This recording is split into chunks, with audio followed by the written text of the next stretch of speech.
Salam, selamat pagi seluruh sivitas akademika yang dikasihi dalam Kristus Yesus. Sebelum mendengarkan firman Tuhan, mari kita berdoa. Kristus penebus dan juru selamat kami yang hidup, pagi hari ini kami mau menundukkan diri untuk belajar, diingatkan oleh kebenaran firman-Mu. Biarlah Roh Kudus-Mu memampukan kami sehingga melaluinya kami memperoleh perubahan hidup dan tindakan untuk mencapai Kristus. Ya, tema kita semester ini yaitu pandemi COVID-19 bagi pelayanan dan pendidikan. Subtema yang saya bawa pagi hari ini adalah gereja yang berdampak dan menjadi agen perubahan di tengah perubahan zaman, yang saya ambil di dalam Kolose 2 ayat yang ke-7 dan Lukas 12 ayat yang ke-55 sampai ayat yang ke-57. Saya akan membacakan ayat firman Tuhan ini terlebih dahulu di dalam Kolose 2 ayat yang ke-7. Demikian firman Tuhan. Hendaklah kamu berakar di dalam Dia dan dibangun di atas Dia. Hendaklah kamu bertambah teguh di dalam iman yang telah diajarkan kepadamu, dan hendaklah hatimu melimpah dengan syukur. Dalam Lukas 12 ayat 55 sampai 57. Dan apabila kamu melihat angin selatan bertiup, kamu berkata, hari ini akan panas terik, dan hal itu memang terjadi. Hai orang munafik, rupa bumi dan langit kamu tahu menilainya. Mengapakah kamu tidak dapat menilai zaman ini? Dan mengapakah engkau juga tidak memutuskan sendiri apa yang benar? Dari ayat yang kita sudah baca dan dari tema yang saya bawa pagi hari ini, yaitu tentang gereja yang berdampak dan menjadi agen perubahan di tengah perubahan zaman, yang perlu kita pahami adalah yang pertama, apa sih gereja dan siapa gereja? Nah, istilah gereja diterjemahkan dari kata Yunani yaitu ekklesia, yang berasal dari kata ex berarti keluar dari, dan kaleo yang berarti memanggil. Jadi gereja adalah suatu kelompok atau perhimpunan yang dipanggil keluar. Nah, dalam bagian ini gereja dipahami menjadi 3 arti, yaitu gereja yang pertama adalah gereja yaitu umat Allah, yang mana kata umat Allah di dalam perjanjian baru 1 Petrus 2 ayat yang ke-9 yaitu merujuk kepada umat yang dipilih Allah. Umat Allah dipilih yaitu dipentingkan pertama-tama untuk menekankan bahwa gereja itu bukanlah suatu organisasi manusia, melainkan gereja merupakan perwujudan karya Allah, yaitu memberitakan perubahan perbuatan-perbuatan yang besar. Yang kedua yaitu gereja dipahami juga sebagai tubuh Kristus. Nah, tubuh Kristus adalah sebutan khas bagi Kristiani, bagi umat Kristiani.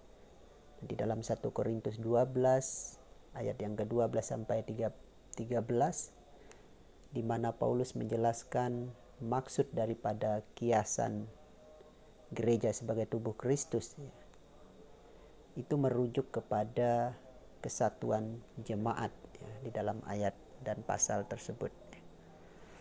Yang ketiga yaitu juga gereja dipahami sebagai bait Allah atau bait Roh Kudus.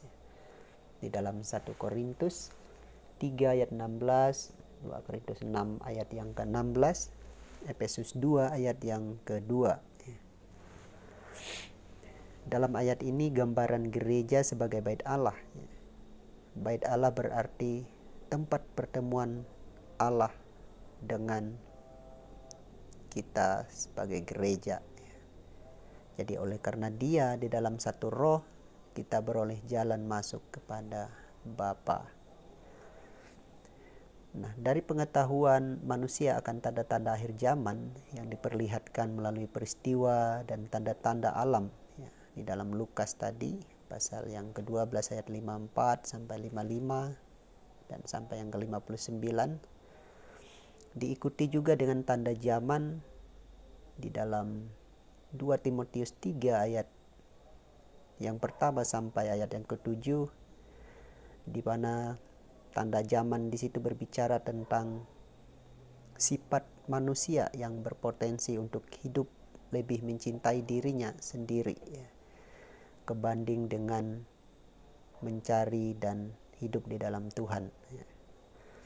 Manusia akan memberontak, cinta uang, membual, congkak, memfitnah, dan anak juga akan memberontak terhadap orang tua, tidak tahu berterima kasih, tidak peduli dengan agama, tidak ada kasih, tidak mau berdamai, suka menjelekkan orang, sulit untuk mengekang diri, dan sebagainya. Ya.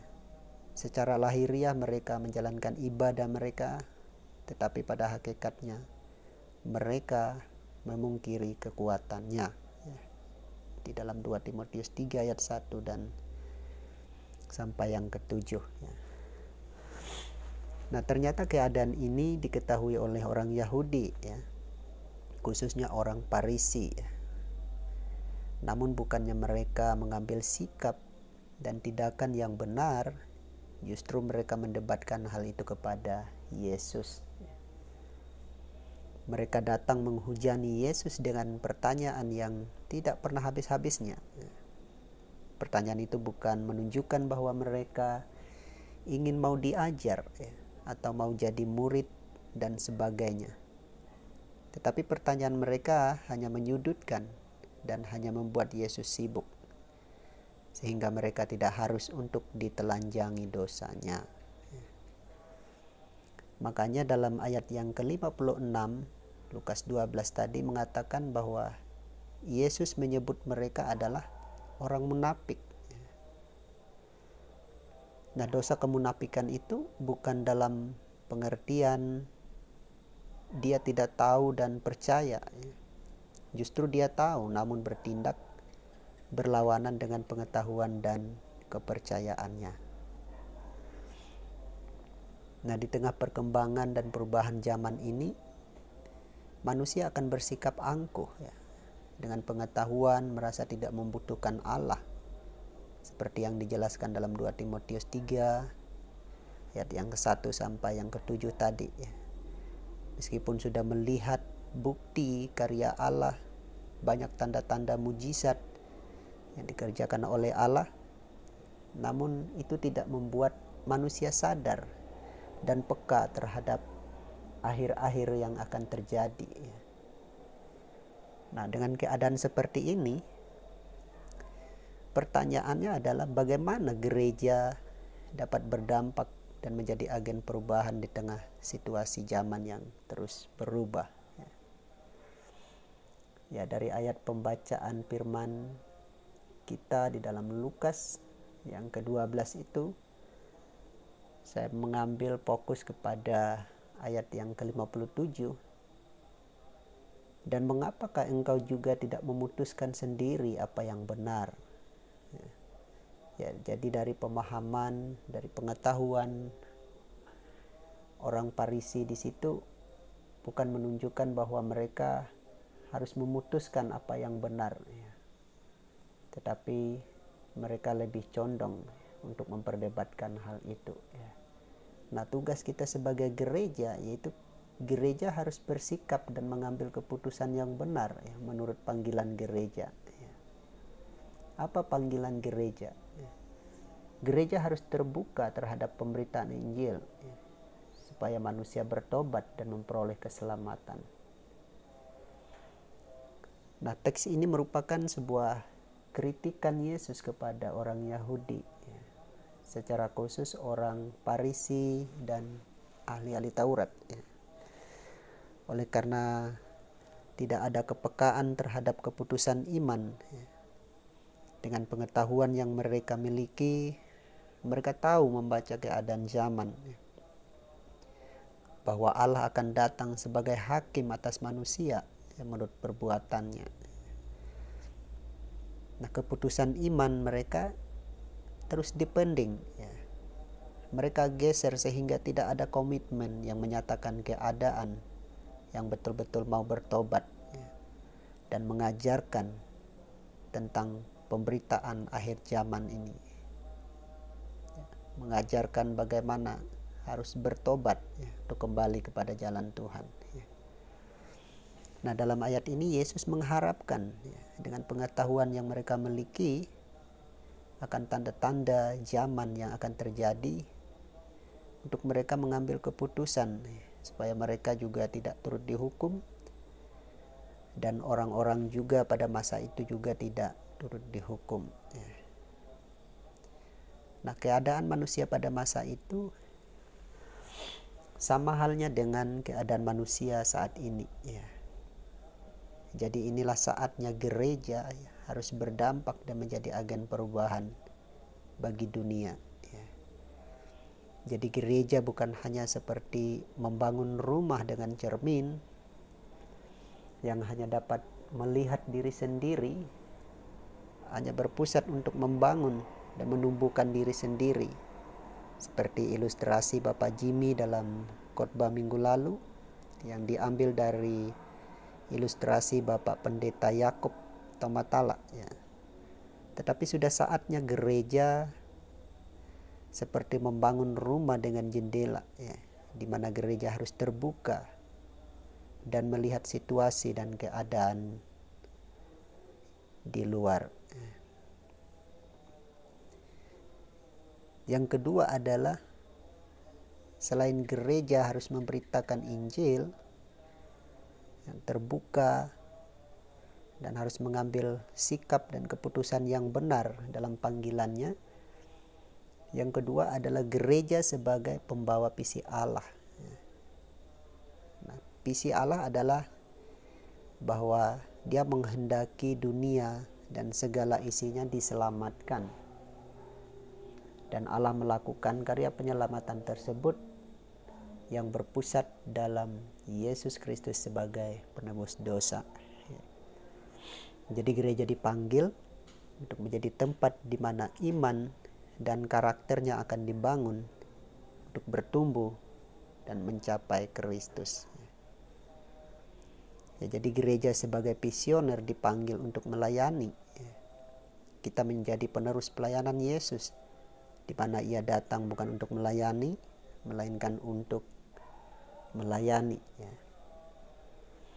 Dia datang bukan untuk dilayani, melainkan untuk melayani, ya. Nah, di sini bahwa kita harus tahu bahwa melayani itu menjadi gaya hidup kita sebagai gereja. Kita dipanggil untuk melayani dunia.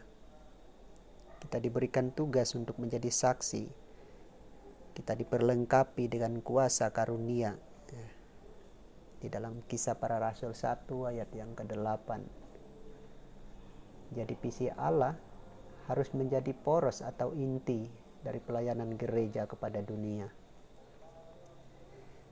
Oleh Injil manusia berdosa, ya, bisa menerima karunia Allah, ya, bisa menerima karunia keselamatan.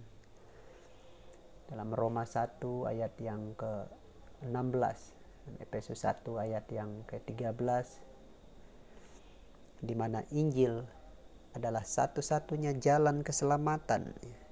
Jadi gereja harus memelihara dan terus memberitakannya kepada dunia, supaya dunia juga memperoleh keselamatan itu, sama halnya seperti kita. Nah, sebagai kesimpulannya bagi kita adalah di sikon yang saat ini yang sulit, keberadaan dan kehadiran gereja harus memproklamasikan Injil, supaya Injil itu bisa didengar dan dunia juga bisa diselamatkan. Gereja dipersatukan bersama, ya, untuk memajukan nama Yesus. untuk sampai kepada semua orang yang ada di dunia, supaya mereka juga memperoleh keselamatan. Nah, di situasi sulit ini juga yang kedua adalah gereja terpanggil, yaitu untuk melantangkan cinta kasih dan kepedulian kita terhadap sesama. Jadi kita juga harus menunjukkan kasih kita, kepedulian kita terhadap orang-orang yang ada di sekitar kita. Kita harus tampil sebagai gereja, kita harus tampil sebagai penyembuh, penawar kehidupan dengan kepedulian terhadap sekitar. Nah, satu hal yang penting yaitu untuk mencapai hal itu, kuncinya adalah seperti pembacaan kita di dalam Kolose 2 ayat yang ke-7, yaitu sebagai gereja kita harus terlebih dahulu membangun kehidupan di dalam Kristus. Kita harus mencerminkan Kristus terlebih dahulu melalui hidup kita. Nah, tak kala kita sudah membangun kehidupan di dalam Kristus, maka gereja akan disukai banyak orang. Dan Tuhan akan menambahkan ke dalam bilangannya orang-orang yang akan diselamatkan melalui pelayanan kita. Seperti di dalam Kisah Para Rasul 2 ayat 41 sampai ayat yang ke-47. Bagaimana di situ diceritakan tentang jemaat mula-mula ketika mereka terlebih dahulu membangun kehidupan di dalam Kristus. Demikian firman Tuhan pagi hari ini yang boleh saya sampaikan kepada kita, untuk terus mengingatkan kita, fungsi kita, panggilan kita, supaya dunia juga memperoleh keselamatan seperti halnya kita. Mari kita berdoa. Bapa, teguhkan iman dan tundukkan hati kami untuk kami tampil sebagai gereja yang terbuka terhadap Injil dan menghadirkan Kristus melalui hidup kami. Di dalam nama Kristus Yesus yang hidup, kami berdoa dan mengucap syukur. Amin.